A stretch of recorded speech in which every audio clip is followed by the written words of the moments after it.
What would you do if you had the ability to sync minds with your best friend? A partner? Maybe even a stranger?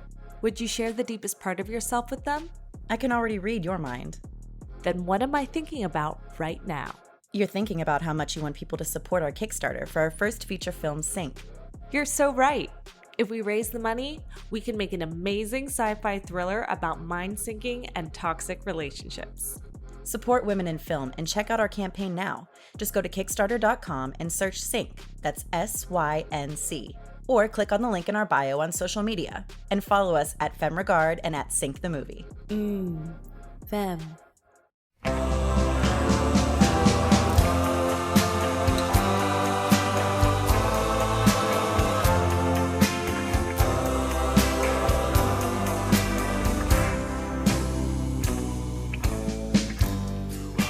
All right, Matt, we're in the thick of Dare to be Stupid. We've got some heavy hitters still to go. Oh, yeah. We've already covered some heavy hitters. In a weird way, this was one of the most requested songs. When we sent out the emails and said, what song do you want to talk about by Weird Al? We got a lot of responses that said One More Minute. I pulled a little bit of nepotism and bias because one of the first people to ask for it is my buddy AJ. I've been friends with AJ since college. So we decided this is a dude who has an encyclopedic knowledge of pretty much most music, but really knows his shit about like 50s and 60s. So he had to be the guy to join us on this He's the guy episode. for this ode to Doo Wop. Yeah. Al's ode to Doo Wop, yeah. And I've got a theory. I was thinking about this, and we'll talk about it. But first, I want to ask AJ, two things. Thing number one, what is your quick Weird Al history? And then question number two, why One More Minute? Sure. I want to start off by saying thank you for that introduction. That was ridiculously positive and uplifting. And I'm honored to be here on this hugely requested episode. My Weird Al history is like, I think most people my age, I mean, I'm a little bit older than you, but I'll be 40 this year, probably by the time this episode comes out. And I got into Weird Al just on MTV, just seeing things. And I was one of those kids who, when I heard Smells Like Teen Spirit on the radio, I got pissed when it was Kurt Cobain and not Weird Al. I was like, oh, this real version. But now I'm a huge Nirvana fan. But I because of how funny I thought he was, I think my third CD ever, my first one being Crisscross, second being CNC Music Factory, and the third album ever was Even Worse by Weird Al. Nice. So I think that's I redeemed myself a little bit. But yes, I got, and then it was just balls to the wall. I got that video that you guys always talk about, the music videos. The music videos. That's how I discovered this song, was that music video VHS tape. Definitely that's me too. that's Definitely exactly. me too. That's awesome. Yeah, I think that video. Every time I hear you guys bring that up, it's just like I feel bonded to you. Just like listening, driving to this podcast, because I'm like, yes, I'm like that video was like my life. It was a life-changing video for sure. So that was your introduction to One More Minute, was through the music video? Correct. All right, and why? What about this song? Because you only sent me like 3 or 4 song requests, but this was like top of the list. Like One More Minute, please. Yeah. So I mean, I grew up. My parents thought the Beatles were the death of music. So they were older, to say the least. So their music taste was the Platters. It was Nat King Cole. It was that kind of like oldies in Philadelphia area. Oldies 98 was the oldies station, and we would listen to that nonstop. And Frank Sinatra, all those things. So that kind of music always was my childhood. And then when I heard Weird Al do his take on it, and as a kid in elementary school, very early middle school, just the increasing ridiculousness with which he describes what he would rather do than be with this person from this relationship, it just cracks me up still to this day. Like the ending line where he just like goes nuts and is like, I'd rather rip my heart right out of my rib cage with my bare hands, stomp on the floor till I die. Like that, even as like an almost 40-year-old man, like just I'm dying laughing. So I have a theory about this, and I'm curious about you guys. Do you think, beyond the fact that this is an homage to Elvis and doo wop music and all of that, do you think it's also him kind of poking a little fun at Billy Joel doing An Innocent Man record just a year earlier, which was like all the 1950s and 60s throwback sounds. I had never thought of that before, but yeah, maybe. Well, we know he doesn't like Billy Joel. His feelings Yeah, about he really- Billy Joel are well documented. So yeah, maybe. Wow. I would have never thought of that. Good call, Matt. You might be onto something there. I think it was because I was literally just listening to that record the other day, and I always think of that as a much later 80s release for him, but it is 1983. Wow. So like Uptown Girl and For the Longest Time would have been on the radio at the time that he was writing the originals for this. So I feel like that there has to be a little bit, even if it's like subconsciously. Yeah. And of course, He at was, this like, point, hearing like, that. It's Still Billy Joel to me didn't come out. And I always like to remind myself at this point in time in the, this is still mid 80s, like Al probably never envisioned a scenario where we would be passing around thumb drives of his demo recordings from when he was a teenager. And yet here I am holding one on camera right now. So it probably, maybe it was he still had stuff to get off his chest about Billy Joel. And he was just trying to do it in whatever way he could without straight out calling out the man. Yeah. I was going to say, I think there's also a lot of artists, I don't know the exact years, but at that time in the 80s, who were doing 50s kind of throwbacks, like Huey Lewis and the News. Sure. And and Billy Joel and all that. There were quite a number of like either covers or homages at that time. I think, especially with Reagan presidency, there was like this kind of like, let's get back to, American normalcy and like the clean cut pull. I mean, I just think that was in the air. I think you're right. Huey Lewis appears on this record as well. Yeah. So yeah, you're absolutely right about like what was going on in the world is documented on this album in terms of the trends and stuff. You really can hear it across Dare to Be Stupid. So real quick breakdown, the Wikipedia description of One More Minute. One More Minute is about an ex-girlfriend, was written in the style of an Elvis Presley Doo Wop song. According to the liner notes of Permanent Record, Yankovic was preparing to write songs for Dare to Be Stupid when his then-girlfriend broke up with him. In order to mentally deal with the heartbreak, he decided to write a humorous song expressing his anger and eventually wrote One More Minute. He even tears up a picture of his ex in the music video. His actual ex-girlfriend.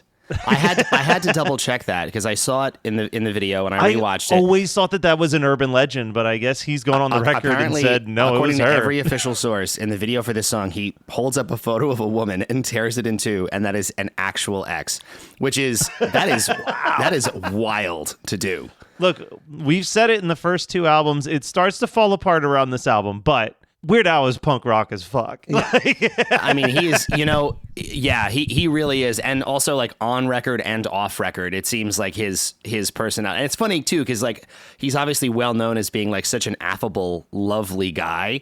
I'm not questioning that at all, but it is very, very bold to hold up a photo of a real person you knew in your major music video and tear it up. Yeah, that takes a certain type of confidence as a human being that I don't have. It might be more punk than the Sinead ripping up the Pope on SNL, to be honest. It's more direct shot fired. No, it's not making any turns. That is straight ahead. Yeah. Yes. As we discussed in the Dare to Be Stupid episode, like a lot of critics were kind of underwhelmed by the originals on this album, but One More Minute was the one original that kind of universally the critics were like, this is the standout track That's so of the album. Even back in 85, they were like, nope, this is the one. This is the one that you need to hear. It is weird to think about that this album is almost all of the music videos are almost all originals except for Like a Surgeon, right? Like he did 4 music videos for this. Yeah, he did 4 music videos for this, and it was Like a Surgeon, Dare to Be Stupid, One More Minute, This is the Life. Yeah. Apparently they counted I Want a New Duck was sent to radio, but did not get a video. Probably for the best. But yeah. Yeah, I mean, this song, I mean, we can break down the lyrics. I want to actually talk about the music video first. Yes. Because I have one minor hot take about this video. I like this video a lot. Yeah. I wish that this video was a single take. I feel like this video could have just been a one-shot video, and I think that it would be even better if it was, because then you're like almost watching it to see the way that the camera's like moving in and out for like the prop switches and whatnot. I totally agree. But I totally agree. Yeah. I think it could have been. I also think that it checks out that it looks like they made this video for $20 in 30 minutes.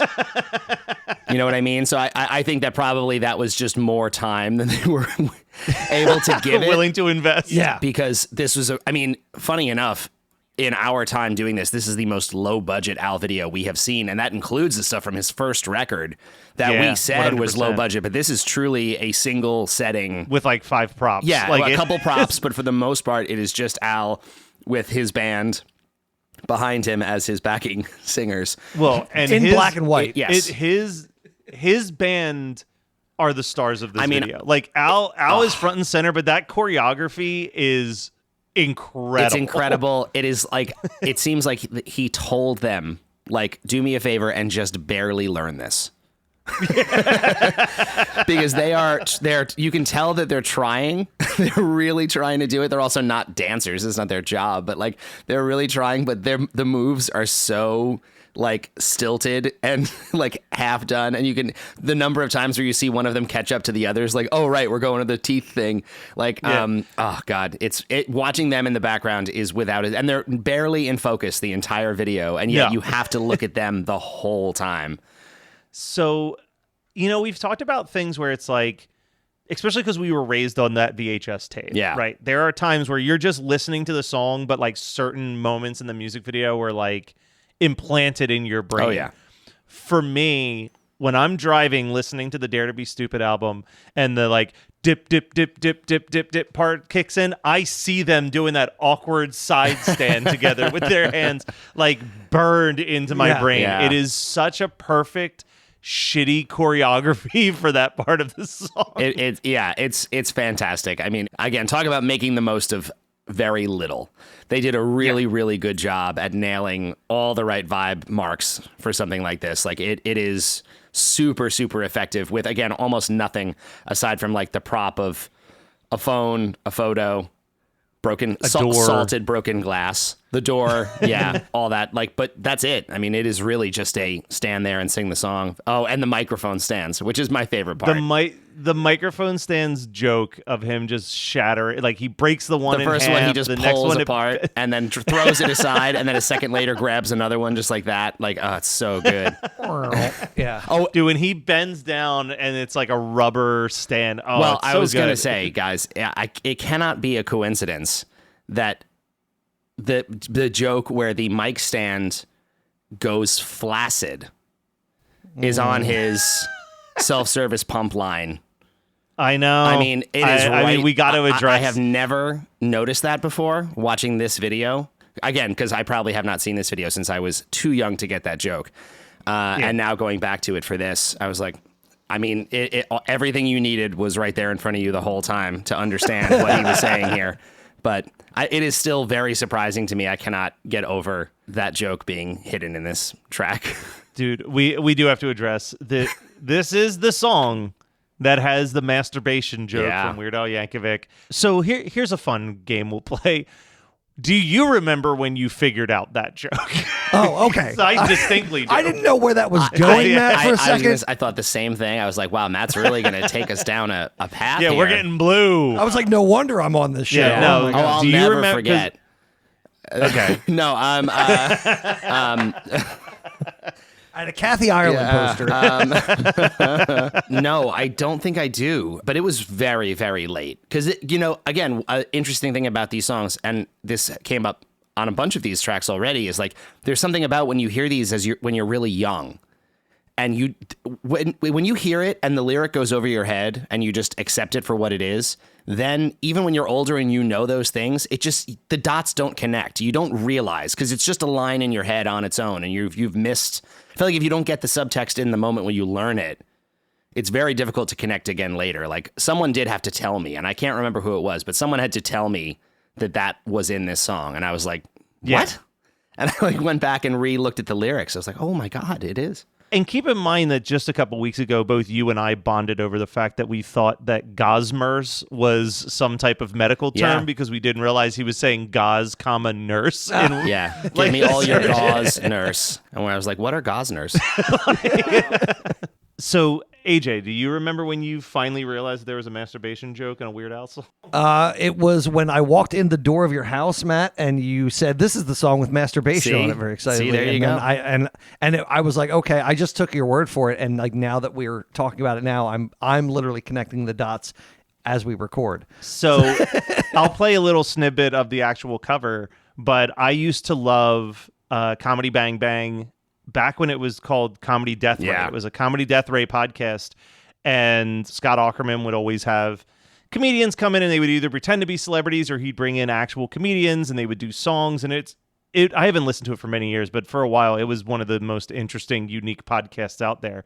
But at one point he had Garfunkel and Oates on, and he asked them to cover a Weird Al song for Weird Al because he was going to be in the studio, and they covered One More Minute, and they asked him, "Are we crazy, or is there a masturbation joke in this lyric?" And he got very coy about it. Wow.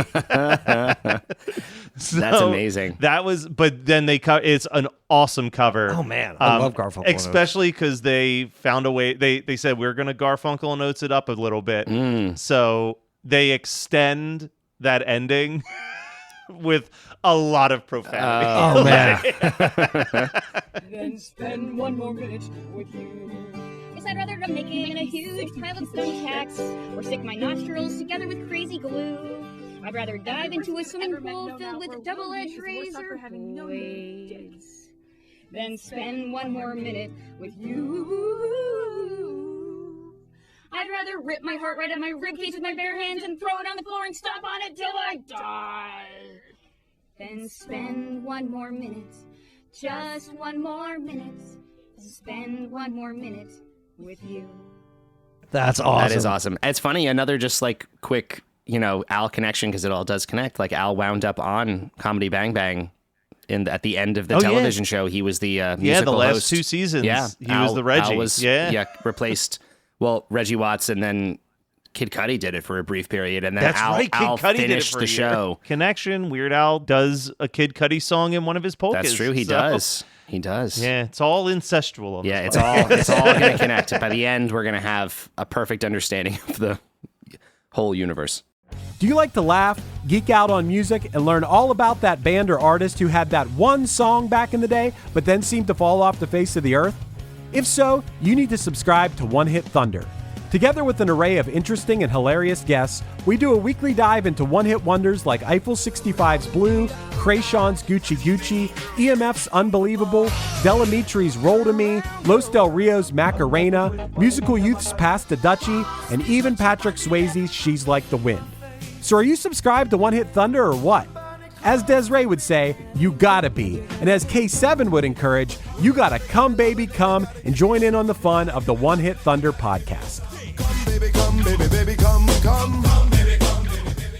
I think Weird Al would probably be like the biggest pop culture umbrella of the second half of the 20th century. Yeah, you'd be hard pressed to think of someone bigger just because of how wide his reach goes into other, pop Kevin artists. Bacon is a far second. It's true. Yeah. You're right. Maybe we should pioneer that move of 6 Degrees of Weird Al instead of Kevin Bacon.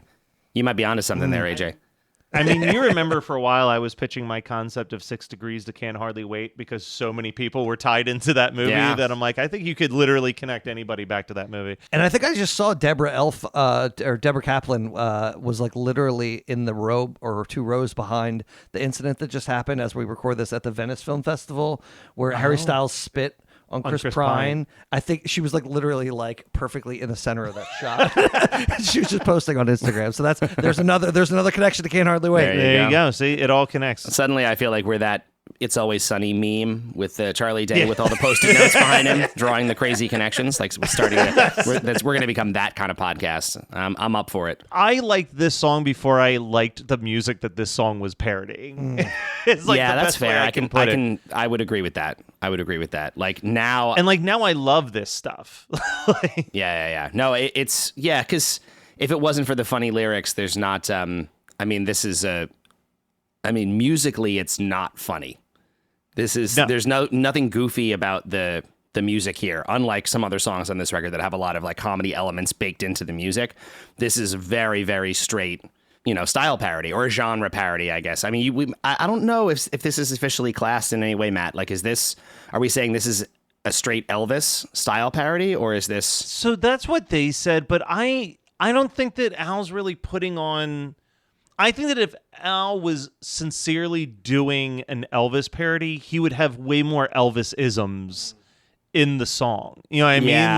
Like, I'm inclined to agree with you. yeah, like this just feels like a straight up Doo Wop song, and people, which is weird also that people connect Doo Wop with Elvis, because like I don't really. Like there are definitely elements of it. He has a few love songs with like the Jordanaires, like early in his career, but it's not. Yeah. When I think of Elvis, I think of more like all about it. Like it's like that's what comes to my mind. I think the reason why I associate this with Elvis is because historically, whenever he did this live, he did an Elvis thing where he fully put on like the robe and went out into the audience and held ladies' hands and sang it to them and stuff. Like that was, he really hammed it up. Like it was a very obviously Elvis stage presentation at a live show. Well, and I guess the flip side is I'm sitting here and I'm like, I don't really connect Elvis with Doo Wop, but then I'm like, well, who do I connect with Doo Wop? Yeah. I don't feel like there's like an iconic, like everyone's like, oh yes, the kings of Doo Wop. So like, I feel like it was definitely a genre built on a lot of like one-hit wonders, or like kind of these Frankie Valli. Yeah, like Frankie Valli a little bit. Early Four Seasons. But early Four Seasons, he would be singing it way higher as well. Like, right. It's like, like Weird Al was doing that. That's the thing. It's like the people who were the biggest at it had very iconic lead vocalists, and Al is doing this definitely. This is like Alfred Yankovic and the Doo Wops. You know what I mean? Like that's like Al Yankovic and the Stiff Snaps. The Stiff Snaps. Ooh, God, that's good. That's good. That's hard to top. Wow. This is a really good song. Yeah. It's a solid song. The lyrics are really funny. Are there any lyrics we want to break down ourselves? I've mentioned this on a past episode. I covered this song before. Yeah, you did mention it. In a friend's band, and that was the first time I really took a notice on how truly hilarious almost every line of this song is. Yes. You know, when we talk about like comedy being about escalation, like this song just escalates in so many ways from start to I was finish. going to say, yeah, this is the great, like, it starts with just, I'm going to pull your name out of my Rolodex, and ends with the complete, I do remember being a kid and hearing this for the first time and finding the mental imagery of, I'd rather dive into a swimming pool filled with double-edged razor blades, and finding that very disturbing to think about. Yeah. Like, it gets so intense. Because I hadn't seen this video for a while. When they brought out the shards of glass, I was like, does he bite into the shards of glass? Like, I had like a legit, because it wouldn't be out of the realm of Al to have a close-up of him, like, biting into some candy glass with like some fake things protruding out of his cheeks. Yeah. Like, so that would have been better for the one-shot version of the video, where then for the rest of the song, he's got just blood dripping down his his chin. The lyrics of this are great. The other one, like for me as a kid, the line that always cracked me up the most was the slam my fingers in a door again and again and again. Like that's a great, like, again, hitting a marker of the genre. It's such a classic move to do that in a song like this, but doing it about slamming his fingers. And I love the visual in the video of just the door hitting his hand on each beat. It's great. I really like, one of the lines that I would always think about is the lead into the last verse was like, can't you see what I'm trying to say, darling? I'd rather have my blood sucked out by leeches. Yeah. It like breaks character. Yeah. Well, and that's kind of what you were talking about before we hit record. You and I were talking. You're like, as a guy who tries to sing, his ability to go from angry, screaming Al right back into singing Al on that last part is also very masterfully done. Oh, yeah. All of us are musicians in our own right here, I think. And I one of the things vocally that I always struggle with is going from one style of singing or using one part of my body, whether it's like more diaphragm or more back of my throat or whatever, to another cleanly in like a smooth fashion. There's always, I feel like, and it feels like, a long time, but it might just be a millisecond, but I feel like there's so much time where I have to transition when I'm going la la la, like it's never natural, and I can hear it, and maybe that's just me being overly critical, but I feel like he does it so masterfully right at the end there. I'm always so impressed with that, and I don't think Al gets enough credit for the way he has control over his voice, both for singing and comedically. Like, absolutely. He just has such control. Absolutely. First of all, just in general, in order to sing all these different styles of music he does in the first place, takes an incredible control of your voice. Like very few singers could hit every one of these marks and not find one, be like, oh, I can't really sing like that in this type of way, like whether it's like a real screamy, deep, throaty vocal or high falsetto type stuff. Like, yeah, and he'll do it, whip turn mid song all the time, all the time. He is an incredible singer to be able to do all of this stuff with the effortlessness that he does, which you can really see, especially, if you catch him live or watch any of the live videos, because he does these songs all the time and it sounds flawless every time. Oh yeah. Well, unless we've got anything else to throw in there, Matt, it's time for you and I to do our rankings. This is tough. It's tough because I know it's in the top, but the top is pretty stacked right now. I think for me, I'm putting this right beneath Nature Trail to Hell and right above Checks in the Mail. Let's see. Oof. Yeah, this is a tough one. I'm going to go a little bit lower than you, and I'm going to put it in between Midnight Star and Buy Me a Condo. All right. I'm still so shocked that Buy Me a Condo is so high on your list. Well, I just pushed it down a little bit there, didn't I?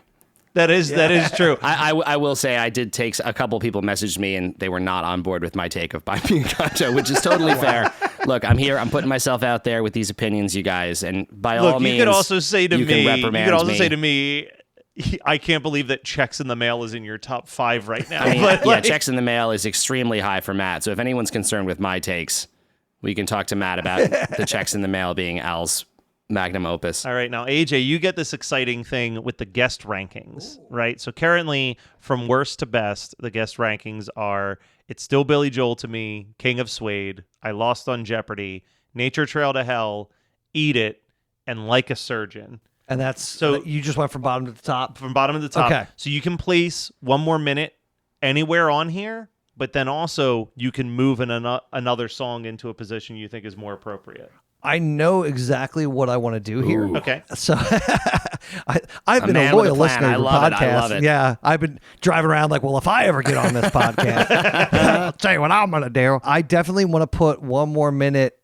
I think One More Minute's better than Like a Surgeon by far. To be honest, I got top of the top. Yeah. Top of the top. And I'm going to take Eat It.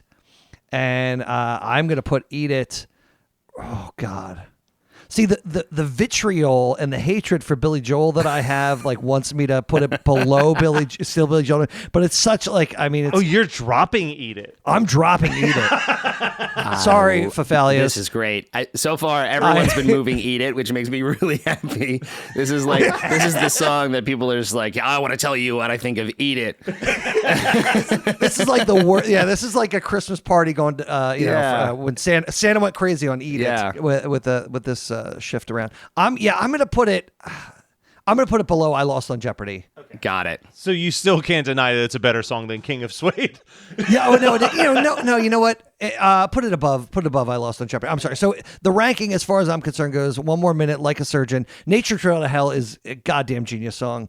Eat It, then I Lost on Jeopardy. Because you can't deny Eat It. Was it the second food song? Well, no, he already had Bologna as well, so it would have been. Oh, and Bologna. Yeah. Okay, third. Yeah. Sorry. So third. I was forgetting Rocky Road. So third, it's his third food song. He really perfected that parody there. I think that was the pinnacle, to be honest. And but yeah. I want to bring up one other thing. You texted me just as you were heading here to let me know that you did some Googling and you think you know who Diamond Joe is that gets referenced. Oh, Diamond Jim, yes. Diamond Jim, The Boy Could Dance. That Boy Could Dance. Yeah, so I was listening to that book because I'm a week or two behind, but I was listening to Diamond Jim or That Boy Could Dance episode on my way here, and Diamond Jim, I knew that reference just from growing up, so I was surprised that you guys didn't have that, but it is like an older reference. So Diamond Jim Brady, which is a character or a person that my dad would reference all the time. Like every time I would start spending too much money, he'd be like, "Who are you, Diamond Jim Brady?"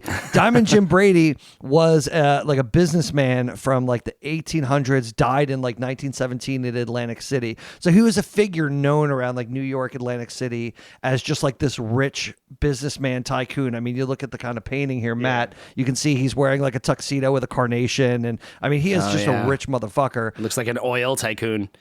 Exactly. Yeah, exactly. So he had a penchant for diamonds, precious stones, and jewelry, and a voracious appetite. He was a hefty guy. So I knew that. Maybe it's because like I said, my parents thought the Beatles were the death of music. They were born respectively 42 and 44. So I think maybe like their generation more knew of Diamond Jim Brady. Maybe Al's age or his parents knew of him as a classic figure in like the American, like a Rockefeller or something like that. But Diamond Jim Brady was, I believe, the reference in That Boy Could Dance. Nice. There you go. Very Getting some good. education in here. Very good. And actually, on that note, AJ, just to go back a little bit, something that we've been sort of doing with most of our guests is, do you have a song that we have previously discussed that you wanted to revisit in some way and ask us if we had any, like if you wanted to sell us on something that you maybe didn't agree with the take on, or just a song we've already done that you want to talk about for a minute? No, I mean, that jumps out because it was literally this morning before the recording. Yeah. No, I just want to say that Matt will tell you, I'm a podcast guest, not a podcast listener. Yeah.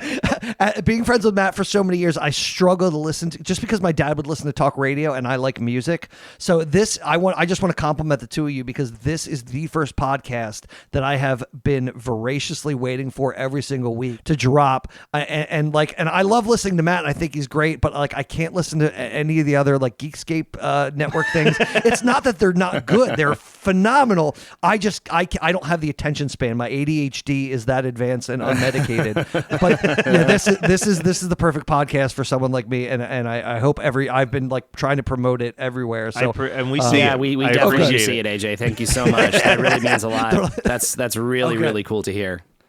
No, this is a phenomenal. So just keep doing what you're doing, and I like the difference in the rankings, and I like everything that you're bringing to the table. So thank you, guys. Oh, thank you. Thank you so for much, coming man. on. And actually, in the name of rankings, Matt, we do still have one more. We keep forgetting about video rankings. Oh, we keep forgetting about the music videos. That's right. Looking at the music videos, I like the music video.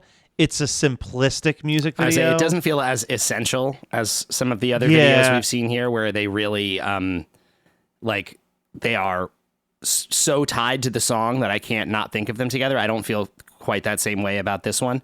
I'll just jump in right now. I'll say I'm going to put this in between Like a Surgeon and Ricky. Almost similarly, I'm actually putting mine between Ricky and I Love Rocky Road. Yeah, you had to put Ricky above. Obviously, you're a real Ricky head. But listen, all I'm going to say, I'm not going to say who our guest is next week. But next week's guest, when we first reached out to them, they were like, I got to talk about Ricky. And we had to break the news that we had already done. We had Ricky a funny thing, episode. and it's nice, again, not to I really appreciate all the things that you said, AJ. We had so many people who we reached out to be guests on this show. When we first started doing this, we did album one just ourselves, because we were like, no one's going to want to talk about album one because it's his least popular record.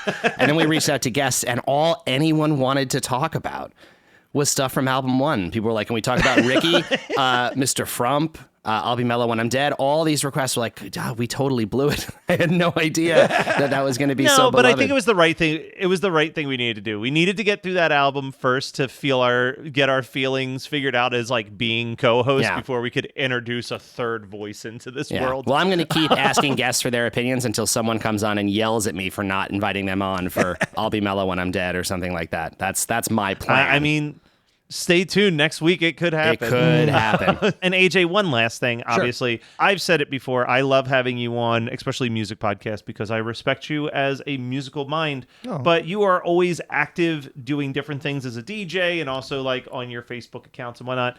I know your stuff is very localized to the Philly suburbs for the most part. But if people want to check out some of the stuff that you're doing, or if you're going to be in a bar where they live, where is the best spot for them to find that stuff? Sure. So I host trivia. We call it Quizzo, which is just like a localized way of saying trivia.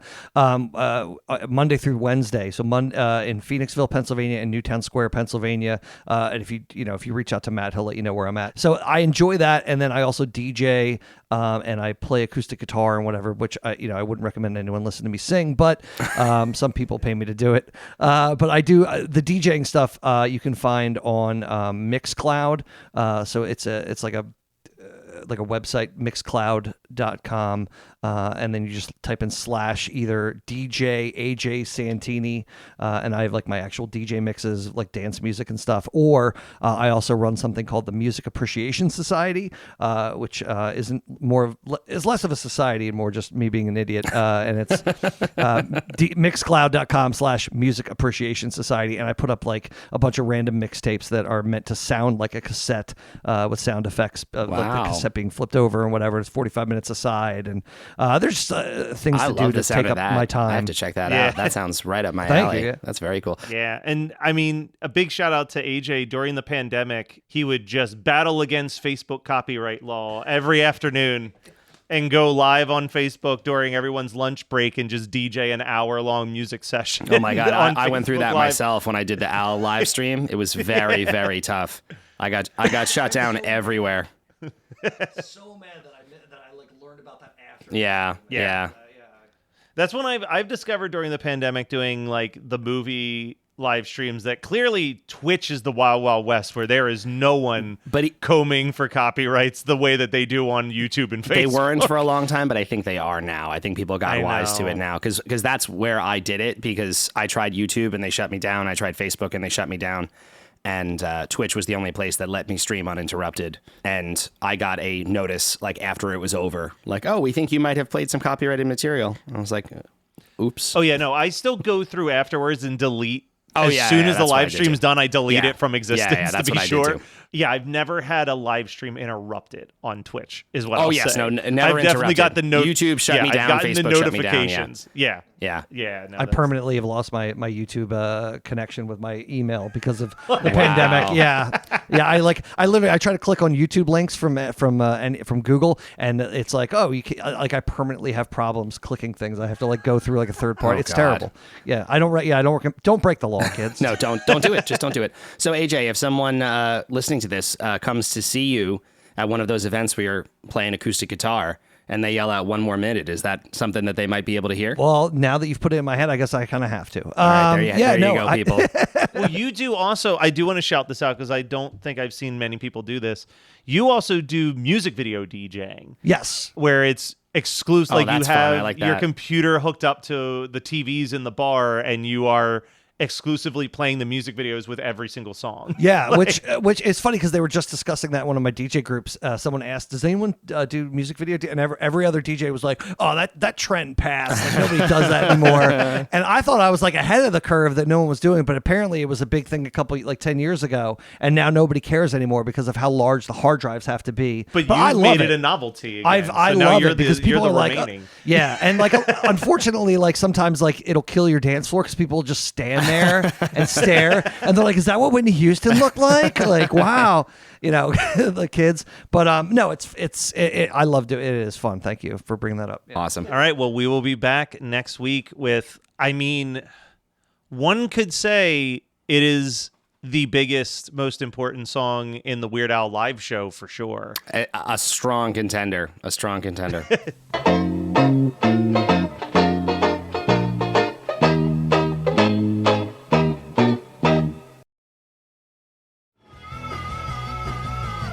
You're listening to the Geekscape Network.